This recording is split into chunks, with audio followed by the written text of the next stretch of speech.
ముందు వీడియోలో మనం దధీచి మహర్షి జీవిత చరిత్ర గురించి తెలుసుకున్నాం. మీ అందరికీ నచ్చిందని భావిస్తాను.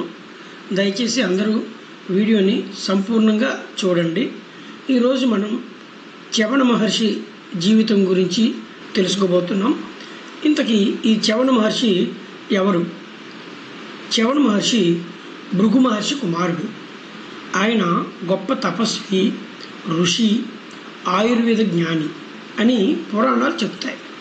అయితే ఆయన పేరు మీదే ప్రసిద్ధ ఆయుర్వేదం ఒక ఔషధం ఉంది కదా మార్కెట్లో, చవనప్రాసం అని, అది ఏర్పడిందని విశ్వసిస్తారు. ఇక చవన మహర్షి జీవితం విషయంకి వస్తే ఆయన తపస్సు, సహనం, భక్తి, దాంపత్య విశ్వాసం, దైవానుగ్రహం ఇటువంటి గొప్ప విలువలకు ప్రతీకగా ఈయన జీవితం నిలుస్తుంది. అయితే భృగు మహర్షి కుమారుడు చవనుడు. చవన అనే పదానికి పునర్జన్మ పొందినవాడు లేదా మళ్ళీ శక్తిని పొందినవాడు అనే అర్థం ఉంది. అయితే చిన్న వయసు నుంచే ధ్యానం, యోగం, తపస్సులో ఆసక్తి చూపించాడు చవనుడు. అయితే చవన మహర్షి అడవిలో కఠిన తపస్సుని ప్రారంభించాడు. ఏళ్ల తరబడి కళ్ళు మూసుకొని ఆహారం తక్కువగా తీసుకొని దేవుని ధ్యానం చేస్తూ కూర్చునిపోయాడు. కాలక్రమేణా ఆయన శరీరం మీద చీమలు పుట్టాయి. మట్టితో కప్పబడిపోయాడు. ఒక పెద్ద పుట్టలా కనిపించాడు. కానీ ఆయన ధ్యానం మాత్రం ఆగలేదు.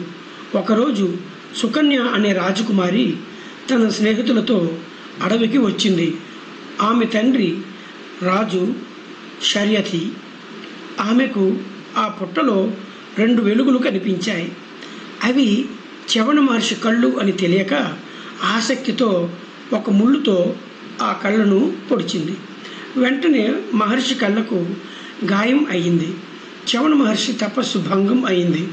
ఆయన కోపంతో రాజు సైన్యానికి శాపం ఇచ్చాడు. సైనికులు తీవ్రమైన బాధలు అనుభవించడం ప్రారంభించారు. రాజు కారణం తెలుసుకొని మహర్షి వద్దకు వచ్చాడు. రాజు క్షమాపణ కోరాడు. అప్పుడు మహర్షి, నీ కుమార్తె సుకన్య నన్ను సేవించాలి అని చెప్పాడు. సుకన్య తన తండ్రి గౌరవం కోసం చవన మహర్షిని వివాహం చేసుకుంది. చవన మహర్షి అప్పటికే వృద్ధుడు, బలహీనుడు, అంధుడు. అయినా సుకన్య ఎంతో భక్తితో సేవ చేసింది. ఆమె అసహనం చూపలేదు, ఏనాడు బాధపడలేదు. భర్తను దేవుళ్ళ చూసుకుంది. ఆమె పతివ్రత భక్తి దేవతలకు కూడా ఆశ్చర్యపరిచింది. ఇది చూసిన తరువాత అశ్విని దేవతలు ఒకరోజు అక్కడికి వచ్చారు. వాళ్ళు దేవ వైద్యులు. సుకన్య భక్తిని చూసి సంతోషించారు.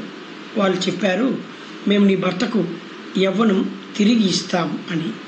అశ్విని దేవతలు మహర్షిని పవిత్ర సరస్సులో స్నానం చేయించారు.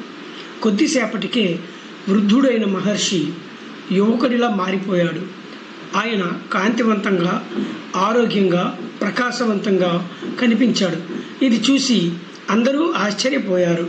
అశ్విని దేవతలు కూడా చవనుడిలాగే రూపం ధరించారు. ఇప్పుడు ముగ్గురిలో ఎవరు నిజమైన భర్తో గుర్తించమన్నారు. సుకన్య తన భర్తపై ఉన్న విశ్వాసంతో వెంటనే అసలు చవన మహర్షి ఎవరనేది గుర్తించింది. ఇది నిజమైన ప్రేమ, ఆత్మబంధం, భక్తి శక్తి ఎంత గొప్పవో చూపిస్తుంది.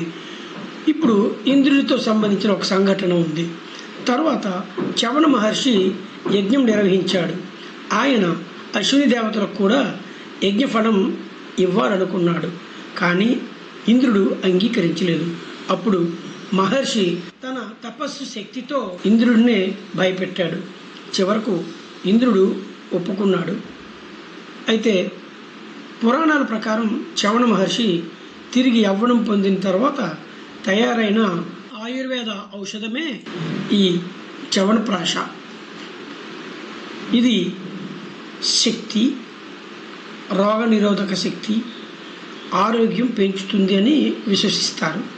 ఈ కథ మనకు నేర్పేది ఏంటంటే తపస్సు, శక్తి, ఏకాగ్రతతో చేసిన సాధన అద్భుత ఫలితాలు ఇస్తుంది. కోపాన్ని నియంత్రించాలి. ఋషులకే కోపం వల్ల సమస్యలు వచ్చాయి. మానవ మాతృలం మనమెంత. అయితే ఇక్కడ సుకన్య యొక్క పాతివ్రత్యం గురించి తెలుసుకోవాలి. సుకన్య పాతివ్రత్యం అపారమైన విశ్వాసం వల్లే మహర్షికి యవ్వనం వచ్చింది.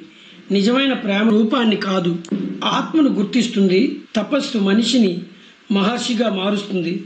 భక్తి మనిషిని దైవానికి దగ్గర చేస్తుంది. విశ్వాసం అసాధ్యాన్ని కూడా సాధ్యం చేస్తుంది. కానీ మనం ఎల్లప్పుడూ కూడా భగవంతునిపై నమ్మకం ఉంచాలి. ఏనాడైనా మన నిజాయితీ అనేది మనల్ని కాపాడుతుంది. శుభం.